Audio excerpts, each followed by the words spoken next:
akka ragaatti kan waamamanii hojjettuu mana sana keessa jirtuu fi obboleettii Andu'aalamidha kan ragaadha jedhamanii mana sana keessa waan jiranii fi Andu'aalam garuu yeroo darbee miidiyaarra ba'ee haasa'ee ture rafanii akka jiranii fi isaanii waamuuf yeroo deebi'utti akkasiin utaalteedha kan inni dubbate kan inni afaan isaatiin dubbate jechuudha. Asirratti jarri kun rafaniitu jiranii ragaa ta'uu danda'u isaan sirna kakuu irratti isaanillee waamamaniiru kan jedhu waan inni argeefidha sooshaal miidiyaa irratti yeroo sana isaanillee kakataniif waamamaniiru waan jedhu jiru fi as biratti isiniinis tuqsiisuuf miti gaaffii kana kan isin gaafataa jiru garuu qulqulleessinee darbuun gaariidha jedhee waan hin amanuufidha.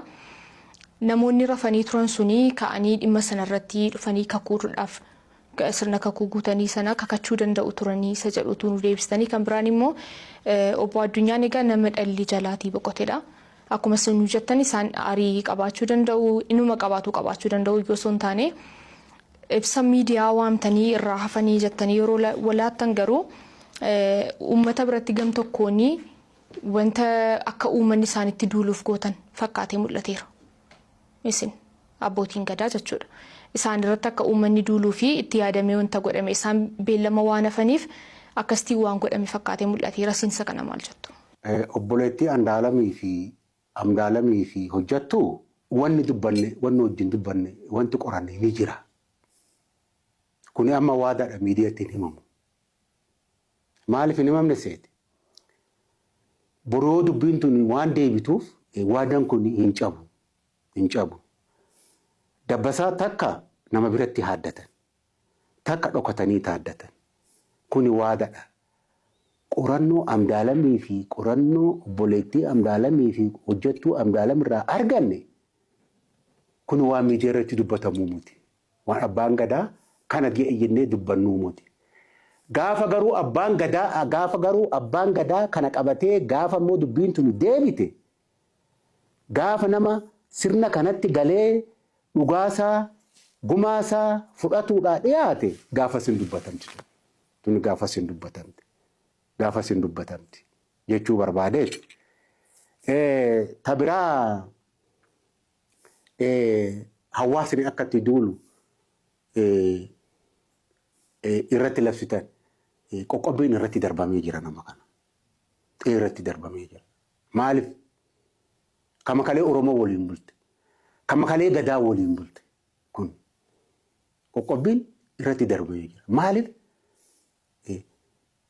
Namni duudhaa fi safuu Oromootti hin bulle. Namni aadaa Oromootti hin bulle. Maa ifaajee kana keessa nu galchi calqabuma. Naa argaa dhugaatii jedheeti nutti kennate namni kun. Abbaan gadaa bokkuun nama kanatti wotwaataa turre. Oromoo ree gaafas nama kiyya jedhee si gan. Nama kiyya jedhee deebi'ee si gan. Nama irbuu gan. Qoqqobbii tokko irratti darbiti gadaa. Goone irra kan. Irra jira ammallee qoqqobbii san.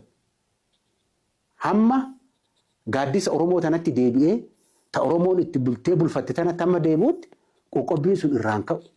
Hamma deebi'ee dhaddacha kana dhaabutti hamma deebi'ee dhaddacha kana dhaabee dhugaa tanatti deebi'utti qoqqobbiin sun irraan ka'u. Maaltu jedha san? Seera Oromooti jedha. Seera odaa lamaaniitu jedha. Ka odaa bultuun ka odaa nabee seeratu kaaya san. Seeratu kaaya. Didaan seeran qabu jedha. Didaan seeran qabu jedha. Didaan didaadha jedha. Didaan afaan biraatiin illee waan ta'e jedha.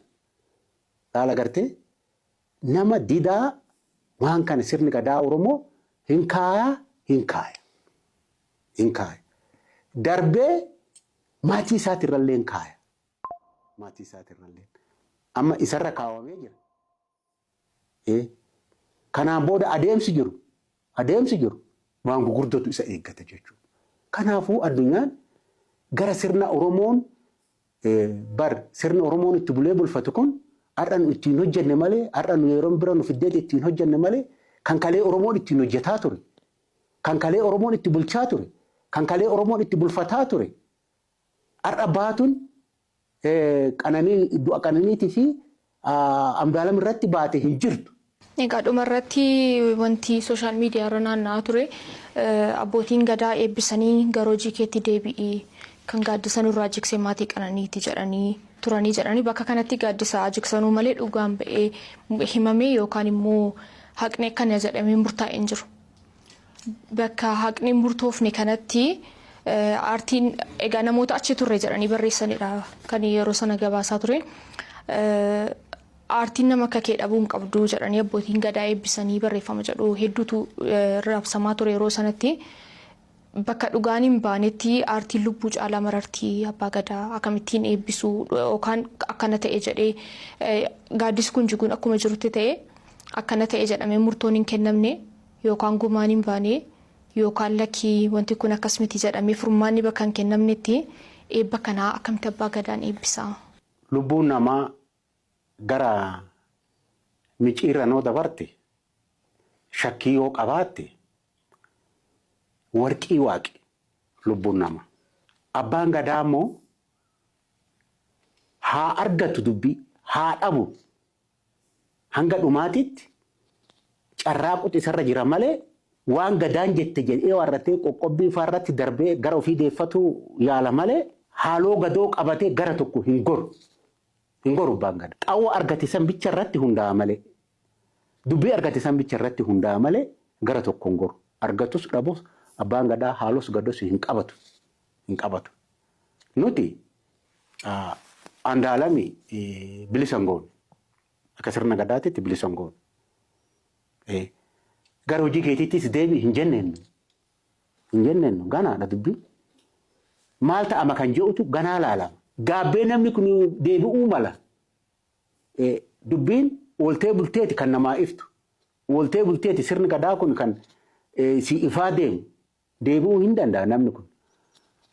Andaalam gara hojii isaa deebi'u andaalam qulqulluu hin jennenu. Hin jennenu abbootiin gadaa. Kijiba kun. Kuni olola diinni oofu. Olola diinni oofu. Aartiin tokko lubbuun aartiitii fi lubbuun nama kamiyyuu takkuma. Addaan hin foonu. Lubbuun nama jabaa, lubbuun nama yaraa, lubbuun nama beekaa, lubbuun nama wallaalaa gadarratti takka. Egaa jechootan fayyadamuuf na of kolchaa isiniin jedheen ture jalqaba irratti ijaaf qalbii irraatiin hambisa. Namoonni tokko abbaa gadaa mootummaatii durgoodhaan hojjetu namoonni jedhan jiru. Meessa kana irratti isin maal jettu walumatti qabaate? Inni jiras hin jirus.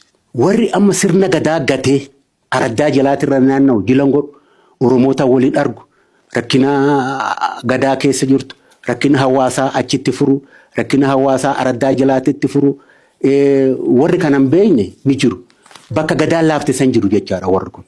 Bakka gadaan laafte waan gadaan jirtu itti fakkaatu waan mootummaan jiru itti fakkaata. Waan mootummaan jiru itti fakkaata jechuudha. Qananiin guddaan bar gadaa keessa jira. Qananiin guddaan gadaa keessa jira. Nama akkasiisan immoo qananiin guddaan waan mootummaa cinaa jiru waan hoteela Itoophiyaanotaa ka urjii 5 keessa jiru itti fakkaata bar. Akkasii miti. Abbaan gadaa waggaa 8 guutuu araddaa jalaatirra naannaa hawaasa isaatii wal arga jila godhata achi oola achi bula paartii siyaasaa kamiyyuu waa'ee isaa hin dubbatu. Warri gadaa beeku akkasitti gadaa hojjeta. Warri immoo gadaa hin beekne warri immoo gadaa keessa hulluuqeen dhufne warri maqumaan gadaa keessa dhufe dhugaadha waan gadaan jirtu itti fakkaatu waan gadaan qabdu waan qananii gadaan qabdu hin agarre gadaa keessa hulluuqeen dhufne hirkattummaa hundaa ol keessattuu kaayoo mootummaa deeggaruu kaayoo mootummaan geggeessu kana ijaaruu warra garasitti dhudhulee jira dhuguma kun ni jira jechuudha. Warri gadatti bulu garuu warri sirna gadaa harkaa qabu kana ittiin dhiyaatu biraa deema. Wanta kanaa kan ittiin dhiyaatu biraa deema. Wanti mootummaa wajjin hojjettu hin jira. Wanti adda kee hojjettu hin jira jechuudha. Wanti immoo hawaasni Oromoo laale kun dhugaan dhugatti hin jira. Kan sirna gadaasaa gatee guutumaan guututti kaayoo mootummaatii fi waltajjii mootummaa hoteela urjii qabu keessa bulaa qanani'ee kan kana geggeessu ni jira.